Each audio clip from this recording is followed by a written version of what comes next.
Hello everyone, welcome to the YouTube channel of Novel Bell. I am Akshita, your educator for Sainik School, Rashtriya Military School and RIMC entrance exams. आज के session में हम एक बहुत ही important topic discuss करने वाले हैं, that is the most important current affairs question for your upcoming exams. तो आप कोई भी एग्जाम का पेपर देख लीजिए, सैनिक स्कूल, राष्ट्रीय military school, RIMC, current affairs is something जो आपके पेपर का पार्ट होता है। सैनिक स्कूल्स में the number of question from current affairs थोड़े लिमिटेड होते हैं, पर अगर हम जाते हैं RMS या RIMC के लिए तो आपको काफी करंट अफेयर्स के क्वेश्चंस देखने मिल सकते हैं। सो that makes the paper a little tricky for the students, उनको करंट अफेयर काफी डिफिकल्ट लगता है। तो आज के सेशन में हम जो करंट अफेयर्स के कुछ इंपॉर्टेंट क्वेश्चंस हैं उनको डिस्कस करने वाले हैं।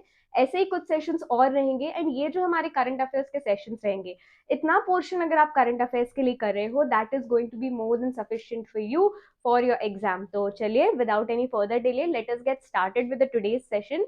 जैसा कि हम सेशन के साथ स्टार्ट करने वाले हैं, सो आई एम होपिंग कि यहाँ जितने भी स्टूडेंट्स हमारे साथ कनेक्टेड हैं, आप लोग सभी या तो सैनिक स्कूल और RMS के लिए टारगेटेड हो, mainly for class 6। And GK में आप सबने काफी रिक्वेस्ट किया था कि आप लोग को थोड़ा ट्रबल हो रहा है प्रिपरेशन में, तो उसको देखते हुए we have launch the GK question bank test series. ये पूरा आपका टेस्ट सीरीज है, 160 प्लस मॉक टेस्ट इसमें अवेलेबल है, मोर देन 4000 क्वेश्चन है।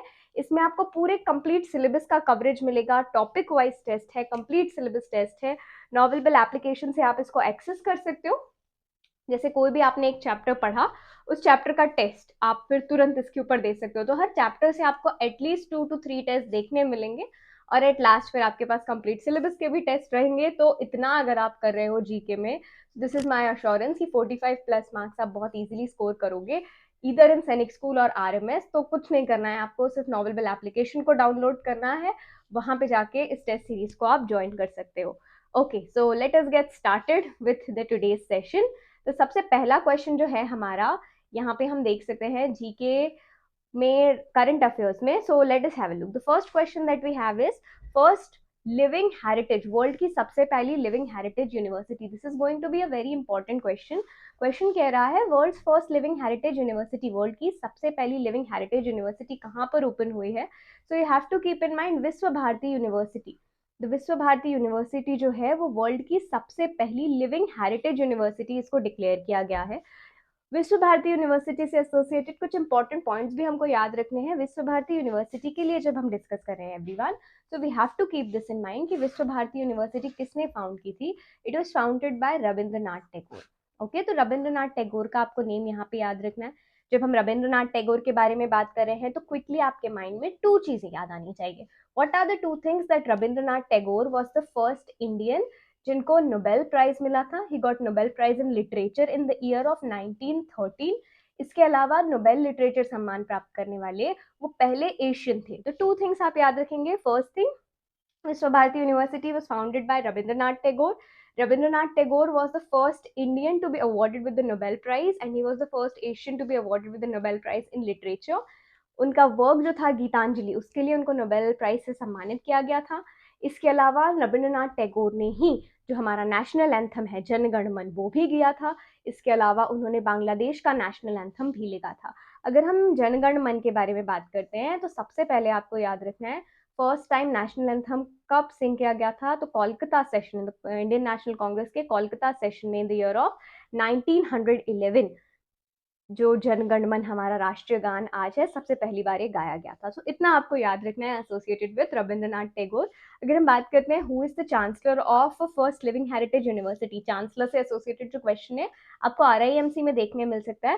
सो आपको याद रखना है prime minister of India is the chancellor of Vishwa Bharati university and where the university is located. तो लोकेशन भी आप याद रखेंगे शांति निकेतन, शांति निकेतन में ये लोकेटेड है। शांति निकेतन के लिए भी आपको याद रखना है that Shanti Niketan is one of the most recent UNESCO World Heritage Site। Question पूछा जा सकता है which one among the following is most recent UNESCO World Heritage Site। तो आपको याद रखना है इसी ईयर शांति निकेतन को one of the most recent UNESCO World Heritage Site India में डिक्लेयर किया गया है। तो these are some of the important points जो आपको याद रखने हैं। Coming towards the next question, आप यहाँ पे पिक्चर में भी देख सकते हैं। The question is what is the new name of old parliament building. जो हमारा पार्लियामेंट है, संसद भवन था, उसका नया नाम क्या है। तो यहाँ पे आपको ये याद रखना है कि क्वेश्चन ने आपसे पूछा है पुराने संसद भवन का नया नाम। हाल ही में जो हमारा पुराना संसद भवन था, ओल्ड पार्लियामेंट बिल्डिंग थी, उसका न्यू नेम किया गया, उसे न्यू नेम दिया गया है। तो what is the new name of the old parliament building? Old parliament building का न्यू नेम आप याद रखेंगे, संविधान भवन इज, संविधान सदन sorry is the new name of old parliament building. Picture भी आप देख सकते हो, this is the picture of old parliament building.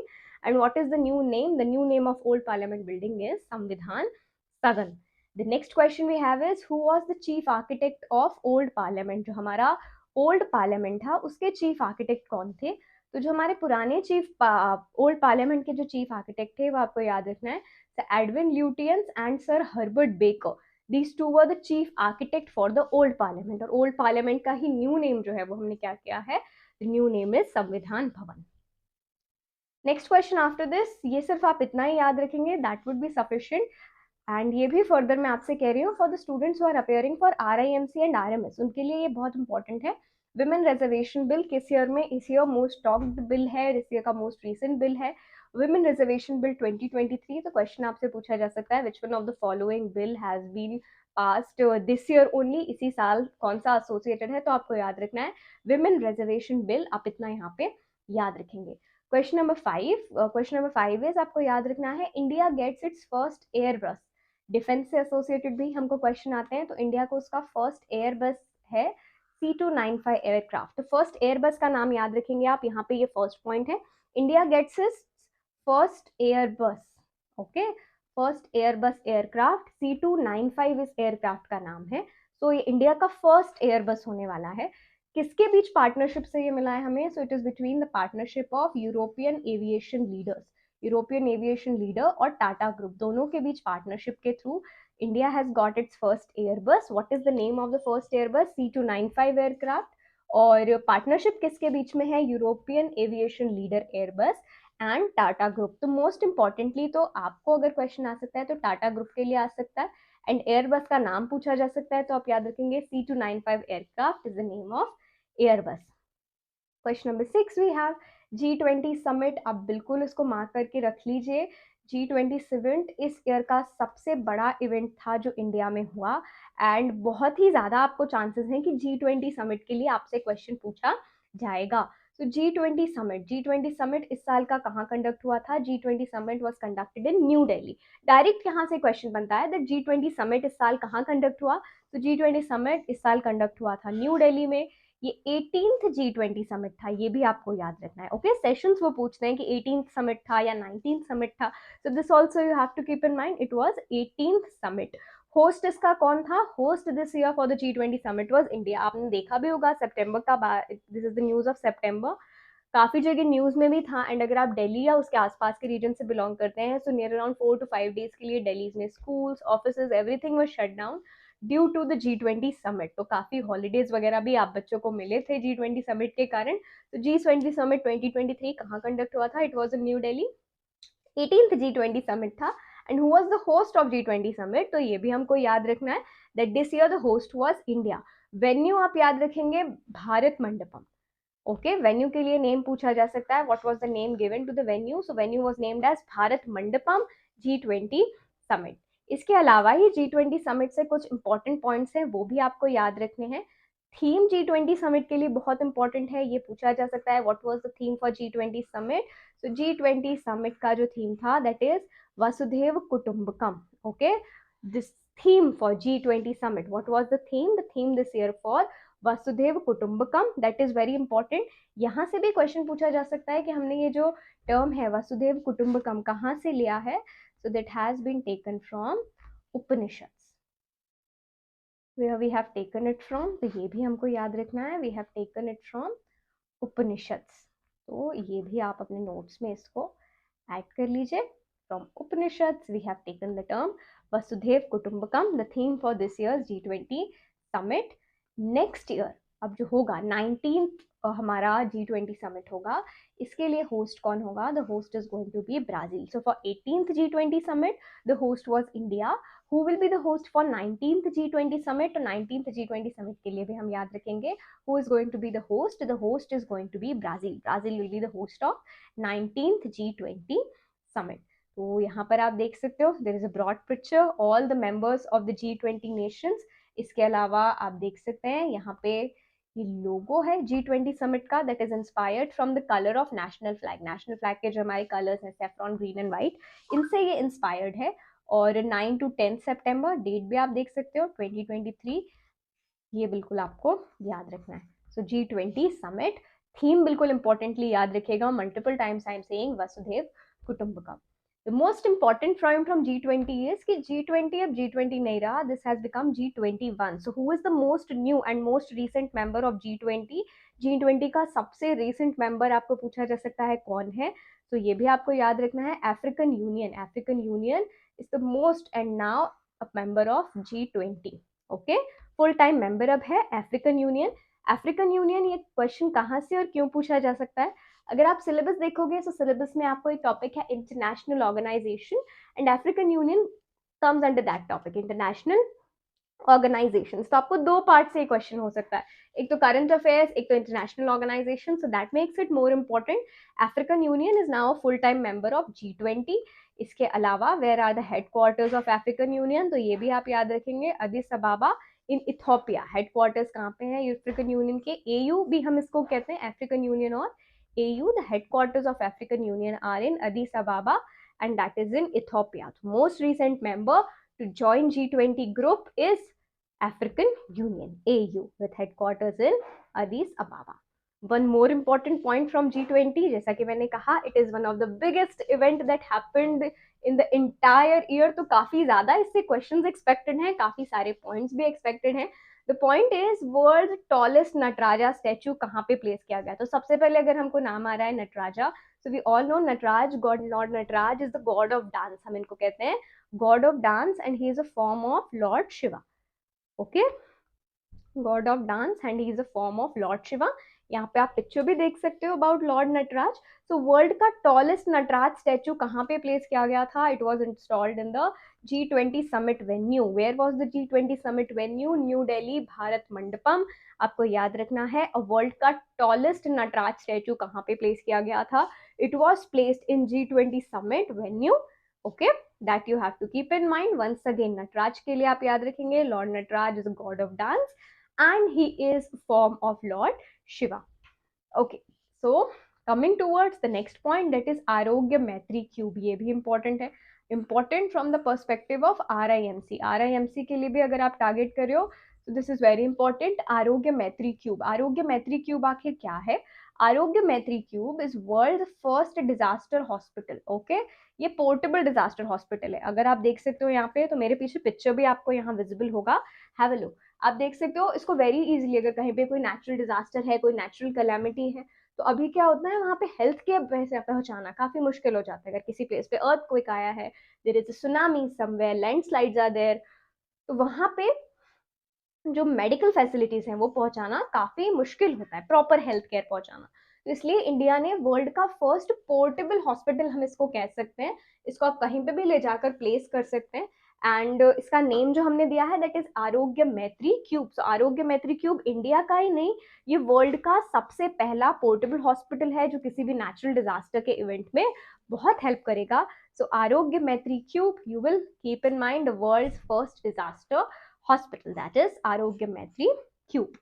Okay, the next one after this is NCERT को NCERT। Now what is NCERT? तो सबसे पहले तो हमें यही पता होना चाहिए, अगर आप CBSE स्कूल्स में पढ़ रहे हैं, so the chances are आप मोस्ट प्रोमिनेंटली NCERT की टेक्स्ट बुक यूज करते हो।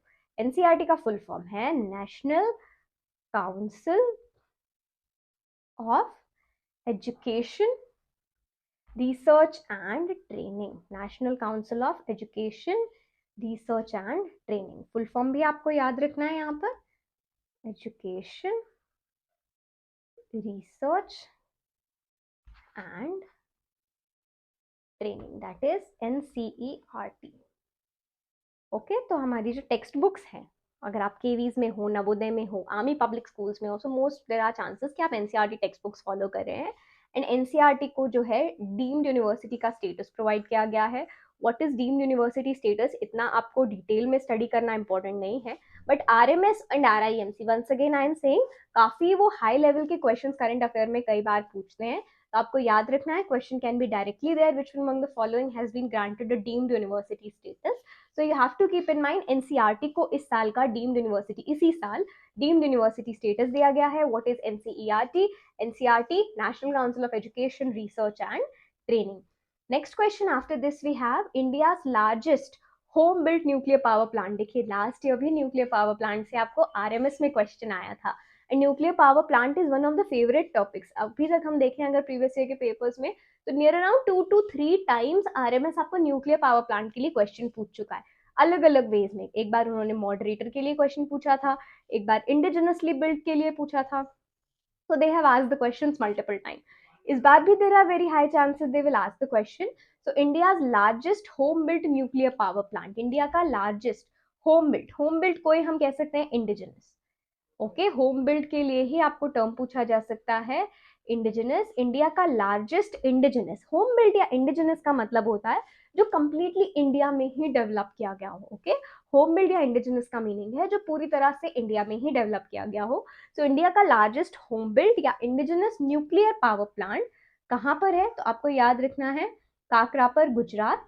Okay you have to keep in mind largest home build indigenous nuclear power plant. Important इसलिए है क्योंकि इसी साल इसने ऑपरेशन स्टार्ट किया, फंक्शनिंग स्टार्ट किया। तो Kakrapar, Gujarat, India's largest home built nuclear power plant, you have to keep in mind. Next is the very important, ये भी एक बहुत इंपॉर्टेंट पॉइंट है, भार ओएस सॉफ्टवेयर। ओके क्यों इंपॉर्टेंट है, चलिए इसके बारे में भी हम डिस्कस करते हैं। भार ओएस, BHAROS, भार ओएस सॉफ्टवेयर। तो आप मोबाइल फोन्स यूज करते हो, अगर आप सैमसंग एंड्रॉइड फोन यूज कर रहे हो तो आप उसमें प्ले स्टोर एक्सेस करते हो। अगर आप एप्पल के फोन्स यूज कर रहे हो आप उस पर iOS यूज करते हो। तो व्हाट इज दैट? एप्पल का iOS या फिर एंड्रॉइड, व्हाट आर दे? ये मोबाइल के ऑपरेटिंग सिस्टम्स होते हैं। क्या होते हैं? मोबाइल के ऑपरेटिंग सिस्टम्स होते हैं। And I know that you are well much informed about the mobile technology and the operating systems. तो इंडिया का पहला ऑपरेटिंग सिस्टम ओके जो इंडिजिनस है, इंडिजिनस मतलब वंस अगेन इंडिया में ही बिल्ट किया गया। इंडिजिनस का मतलब क्या होगा? Once again it is built in India. Okay India में ही बिल्ट किया गया है। तो इंडिया का पहला इंडिजिनस मोबाइल ऑपरेटिंग सिस्टम कौन सा है? भार ओएस। भार ओएस, BHAR भारत के लिए इन्होंने यूज किया है, OS फॉर ऑपरेटिंग सिस्टम। तो इंडिया का पहला इंडिजिनस मतलब इंडिया में ही से डेवलप किया गया है और ये पहला इंडिया का ऑपरेटिंग सिस्टम है भार ओएस। किसने इसको डेवलप किया है? तो ये भी हमको याद रखना है, it is developed by IIT Madras. Okay IIT Madras, IIT Indian institute of technology इसका फुल फॉर्म है। IIT मद्रास ने डेवलप किया है भारत का पहला mobile operating system with the name भार ओएस। तो 2 ways में यहाँ से क्वेश्चन पूछा जा सकता है, which one among the following is India's first indigenous operating system. Second question आपको पूछा जा सकता है, who among the following has developed India's first operating system. तो दोनों ही क्वेश्चंस में आंसर आपको करेक्टली यहाँ याद रखना है।